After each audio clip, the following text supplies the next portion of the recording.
Kan dikira kami di sini ngomong sembarang, enggak bang ya? Bukan, abang salah mengartikan, abang mengartikan negatif. Maksudnya, saya sudah mendengar penjelasan abang, sudah lengkap penjelasannya, tidak ada lagi yang mau saya pertanyakan. Kira-kira seperti itu bang. Karena kan pertanyaan saya dari awal sudah terjawab bahwa Gini berbeda. bang, kalau abang paham, pertanyaannya kembali dari kami berarti, kenapa abang masih mau menuhankan Yesus sebagai Tuhan?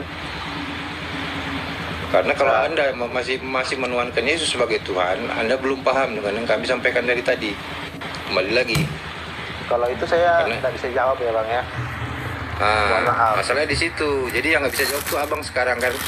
Ya. Masalahnya kami sudah menjelaskan konsep yang dijelaskan Kristen, konsep jelaskan Yahudi, konsep yang dijelaskan dari Al-Quran, dalam Islam. Ya. Kami sudah jelaskan itu, tinggal pemahaman abang gitu. Tugas kami hanya menyampaikan bang. Pemahaman itu ada di dalam diri abang. Ilmu pengetahuan itu abang yang punya, wawasan ilmu abang yang memahaminya. Kami hanya menyampaikan informasi yang manakah kira-kira yang bisa diambil kebenarannya. Tidak perlu dipaksakan ya. Kami hanya mau Anda itu berdiskusi, Anda itu memberikan tanggapan dengan jujur. Itu saja. Siap. Ya, dan Anda perlu pahami juga, ini komal diskusi ya, diskusi lintas iman.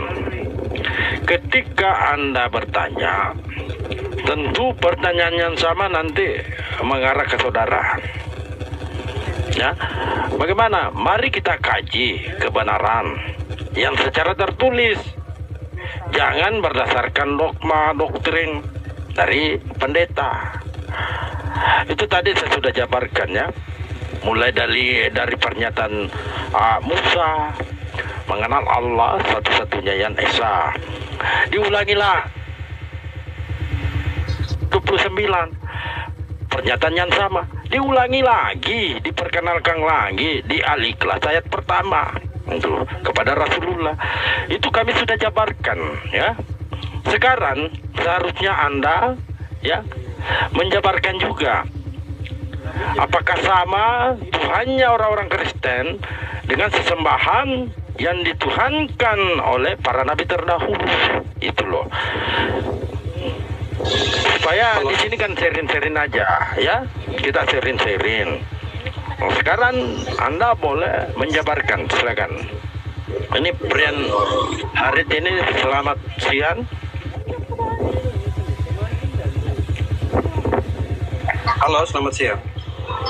Siang Pak. Silakan. Mungkin mau menanggapi, silakan. Yang bagaimana? Halo? Ya. Yang Anda mau Kristen? dijelaskan yang bagaimana? Iya. Saya Kristen. Apakah sama Tuhannya orang Kristen dengan Tuhan yang disembah oleh para nabi terdahulu itu? Ya, jelas sama. Silakan dijabarkan kalau sama. Iya sama. Penjelasannya begini. Ketika Abraham memperanakan Yakub yang juga disebut sebagai Israel. Lah, itu memperanakan juga Musa. Ini silsilah Anda jabarkan gimana sih ini? Iya, ini kan maknanya supaya kau tahu dari semua awalnya. Simpel pertanyaan saya. Apakah Abraham menyembah Yesus? Itu aja. Iya, menyembah. Tertulis di mana itu datanya? Dari awal sudah tertulis dari penciptaan. Saya tanya tertulis di mana datanya? Untuk datanya perjanjian baru juga ada. Iya, di mana tertulis? Perjanjian baru, perjanjian lama. Di mana tertulis Abraham menyembah Yesus? Bahwa Tuhan lebih terdahulu daripada, bahwa Yesus lebih dahulu daripada Abraham.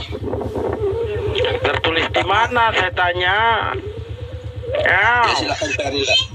masa saya yang cari gimana sih? Ada-ada aja kamu. Ente bernarasi bahwa Abraham menyembah Yesus, itu tertulis di mana? Kalau untuk menyembah itu kami tidak dalam kitab kami itu tidak memperjelaskan secara. Dari mana Anda tahu kalau Abraham itu menyembah Yesus? Ngarang. Ngarang gimana? Kalau kagak nggak mungkin kami juga silakan percaya. tunjukkan. Di mana tertulis? Maaf. Oh ya, mungkin saya jelaskan sedikit. Untuk saya sekarang lagi terbatas. Dijabarkan dulu dalilnya, Jadi, dijabarkan dulu dalilnya, baru Anda jelaskan. Nanti Andanya ini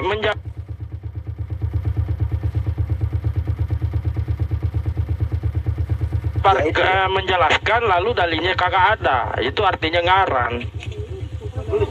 Bukan ngarang, punya dasar juga di dalam. Ya silakan. Kalau nggak punya dasar ya nggak mungkin kami juga percaya begitu. Ya silakan. Tadi pertanyaan saya, Anda mengatakan Abraham menyembah Yesus. Silakan. Kami di situ menjelaskan dalam kitab kami bahwasanya Tuhan Yesus itu sudah ada sebelum Abraham. Cukup di situ saja penjelasannya. Kalau masalah Yesus sudah ada sebelum Abraham. Saya tanya, tua mana Maria atau sama Yesus? secara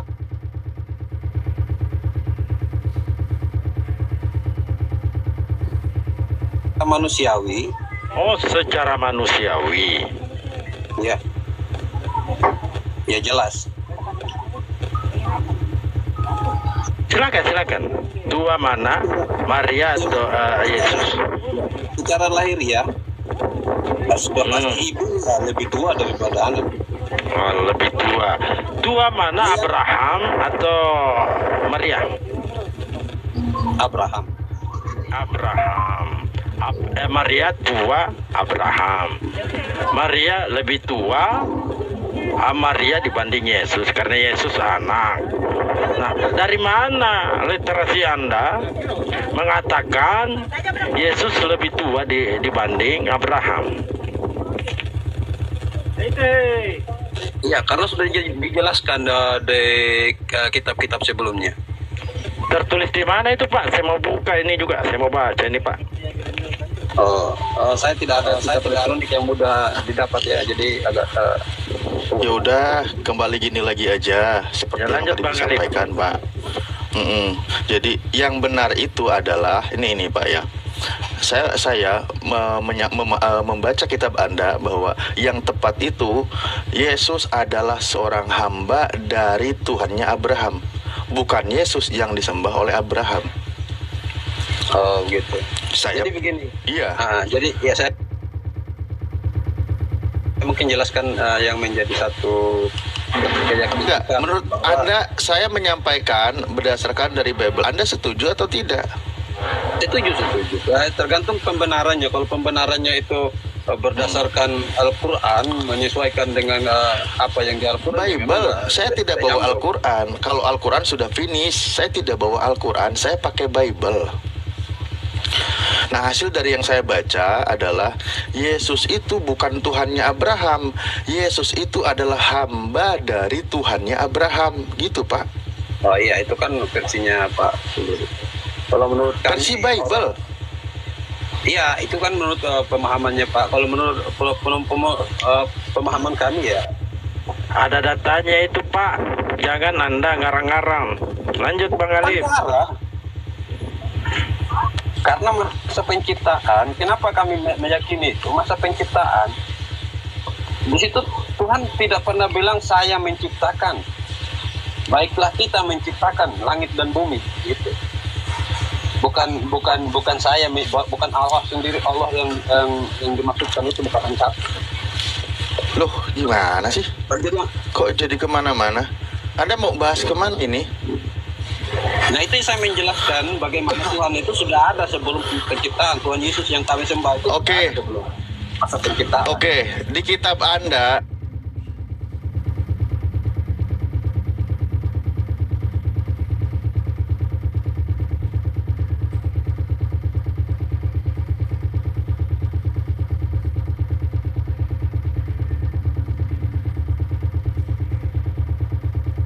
segala sesuatu, seorang diri membentangkan langit yang menghamparkan bumi. Siapakah yang mendampingi aku? Nah, menurut kitab yang Anda pakai di Yesaya 44 nomor 24, Tuhan di situ seorang diri.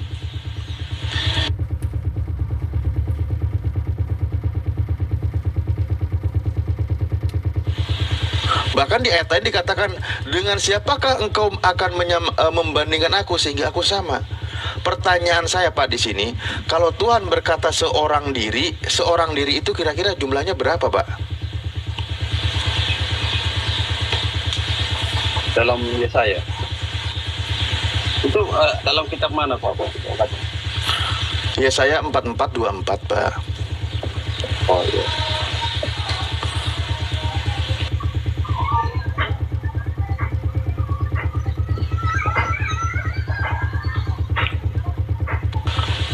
Iya. Enggak, pertanyaan saya seorang diri itu jumlahnya berapa? Satu. Ya sudah. Kenapa malah jadi bahas tadi seolah Tuhannya jadi banyak? Loh, sekarang begini Pak. Apakah yang disebut Tuhan itu seorang? Ya itu yang Nah ini bunyi kitab Anda, ngapain nanya lagi ke saya? Gimana sih? Assalamualaikum warahmatullahi wabarakatuh. Ikut tertawa dulu Bang Alim. Waalaikumsalam warahmatullahi Ikut tertawa. Iya. Iya, ini bisa jadi kaidah bahasa menunjukkan bahwa Tuhan itu maksudnya sendirian. Saya tidak akan mempermasalahkan Tuhannya orang. Justru saya berpikir positif dulu di sini. Ini sedang menunjukkan bahwa apa? Tuhan itu hanya sendirian. Ketika Dia membentangkan langit, Dia yang menghamparkan bumi, Dia sendirian. Tidak ada yang lain selain Dia. Di ayat lain kan banyak mengatakan, tidak ada ilah selain aku. Banyak dijelaskan di kitab Anda.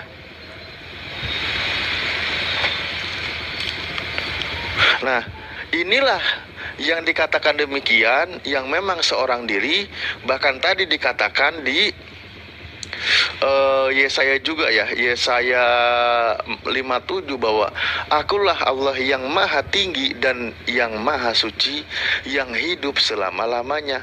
Nah ini Dia yang membentangkan langit, Dia yang menghamparkan bumi seorang diri. Bahkan dipertanyakan, siapakah yang mendampingi aku? Ya tidak ada. Nah inilah Tuhan yang disembah oleh Yesus, Tuhannya Abraham. Kenapa saya bilang demikian? Karena dalam kitab Anda sendiri, posisi Yesus itu adalah seorang hamba dari Tuhannya Abraham.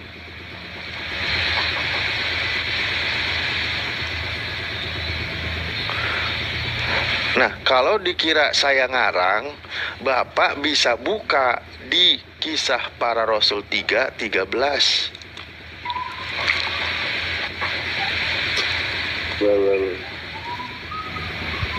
Oh, iya Pak. Nah, Anda sekarang sudah percaya kalau Yesus itu adalah hamba dari Tuhannya Abraham, di mana Tuhannya Abraham itu adalah yang maha suci dan yang maha tinggi, yang tidak ada Tuhan selain Dia, di mana Dia pun sendirian yang membentangkan langit, yang menghamparkan bumi. Iya. Ah ya sudah, kalau sepakat kan nggak ribet kita, karena kita nggak pakai asumsi. Nah sekarang permasalahannya adalah Pak Prian, apa ini sebutnya ini?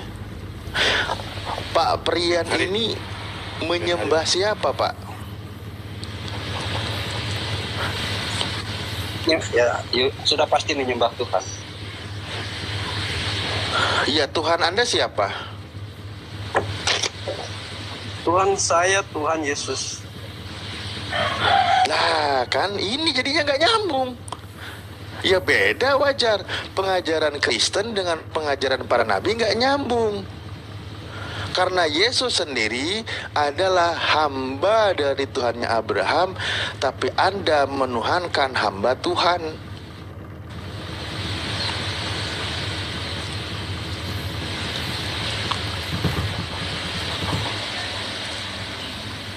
Jarang baca Bible mungkin Bang Alip dia. Gak pernah bahkan. Padahal di kitab Anda, para nabi, Nabi Musa sendiri mengajarkan Tuhan itu bukan manusia dan bukan anak manusia. Berarti kalau ada manusia dan anak manusia, ya dia bukan Tuhan. Karena sudah dikatakan. Nah, ketika Anda menuhankan anak manusia, artinya ajaran Anda keluar dari konsep ajaran para nabi yang turun di tanah Bani Israel. Pertanyaan saya jadinya, Tuhan Anda itu konsep hadirnya dari mana, Pak?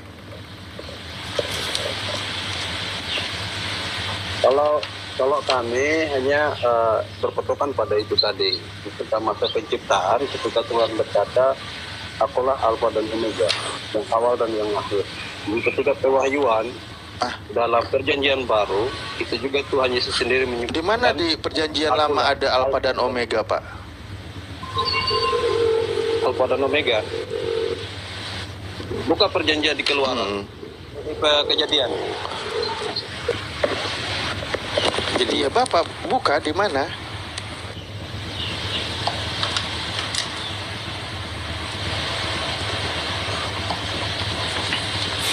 Jadi sudah jelas bedanya ya Pak ya. Sudah jelas bedanya antara Tuhan yang dituhankan oleh Kristen dengan Tuhan yang dituhankan oleh para nabi.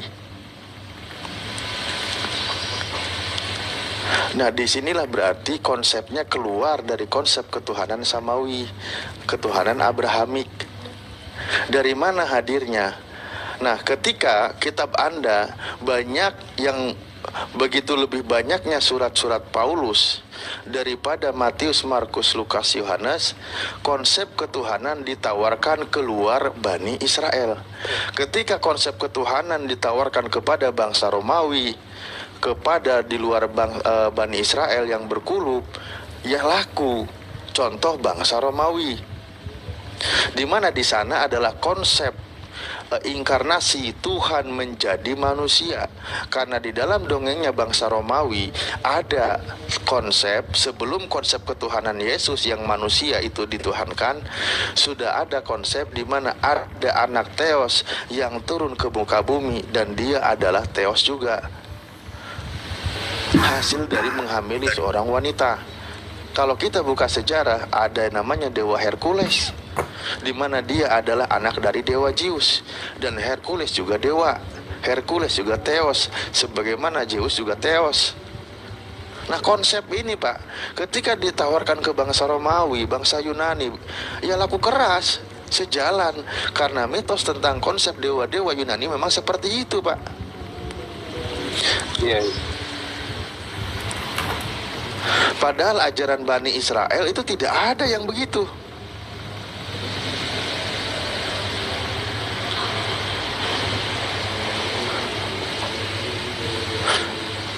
Keluar juga dari konsep pengajaran Yesus ternyata. Nah, siapakah ini yang mengajarkan konsep begini? Tidak sejalan dengan apa yang diajarkan oleh Yesus. Kalaulah demikian, berarti Kristen di sini maksudnya adalah bukan pengikut Yesus. Karena Yesus tidak mengajarkan konsep Tuhan itu manusia. Tuhan itu jadi manusia. Pentuhan ya jadinya Bang ya. Pentuhan Yesus ya. Iya. Bukan pengikut.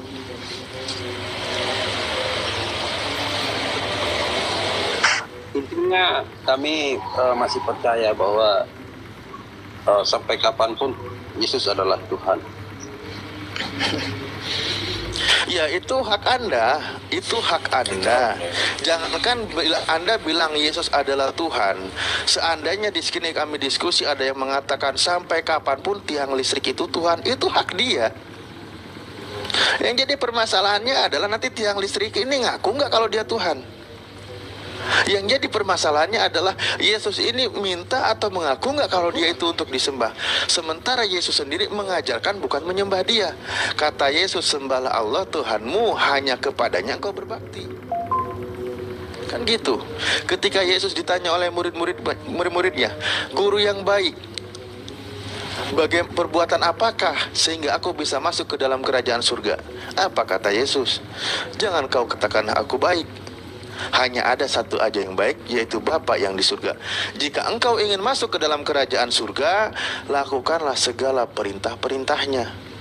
Nah itu, Yesus mengajarkan jika engkau ingin masuk ke dalam surga, lakukan segala perintah Tuhan. Nah, apa yang diajarkan oleh Yesus, ikuti dan terima Yesus itu utusan Tuhan, karena dia mengajarkan ajaran dari Tuhan. Dan yang diajarkan oleh Yesus adalah Tuhan yang Esa, satu dan bukan Yesus. Maka ketika Anda percaya kalau Yesus itu adalah manusia utusan Tuhan, dan percaya apa yang disampaikan oleh Yesus bahwa Tuhan itu Esa, maka dialah orang yang selamat, orang yang didoakan oleh Yesus. Siapa yang pentuhan dan penyembah Yesus? Kata Yesus, bukan orang yang berseru kepadaku Tuhan akan masuk ke dalam kerajaan surga, melainkan dia yang melakukan kehendak Bapakku yang di surga.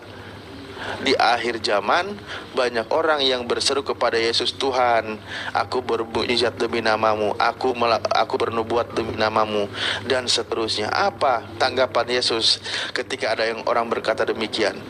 Enyahlah kamu daripadaku, aku tidak mengenal engkau, kalian semua pembuat kejahatan. Itu kata Yesus. Karena perbuatan itu bukan perbuatan yang dikehendaki oleh Tuhannya Yesus yang di surga. Kan gitu Pak. Matius 5, Matius 7, 21 sampai 23.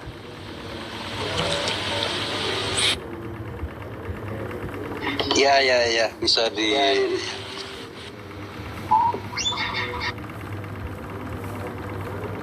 Jadi Ya gini loh bisa Pak. dipahami, tapi yang penting Tuhannya Bapak ini Yesus gitu Yesus, aja. yang penting tuh Yesus Apapun Tuhan. makanannya, yang penting Yesus Tuhan. apapun makanannya, minumnya. Aduh. Tentang iman Ya, Pak ya. Prian ya, tentang iman itu tidak ada paksaan. Tapi saat kita duduk di dunia diskusi membawa narasi, terus membawa keimanan, ya silakan. Tapi harus mendasar. Contoh yang dicontohkan Ustadz Alif tadi, saat seseorang mentuhankan tiang listrik, kalau memang dia memiliki kitab dengan dasar tiang listrik itu adalah Tuhan, tentang iman itu kita tidak bisa membantah. Tetapi mari kita paparkan narasi itu mana yang benar. Nah, apakah dasar itu pantas dijadikan rujukan bahwasanya tiang listrik itu adalah benar-benar Tuhan Sang Maha Pencipta alam semesta? Kita buktikan supaya kita tidak terbelenggu oleh kesesatan dan mendapatkan kebenaran. Kita mendapatkan jalan menuju surga yang dikatakan Ustadz Alif tadi, Tuhannya Yesus.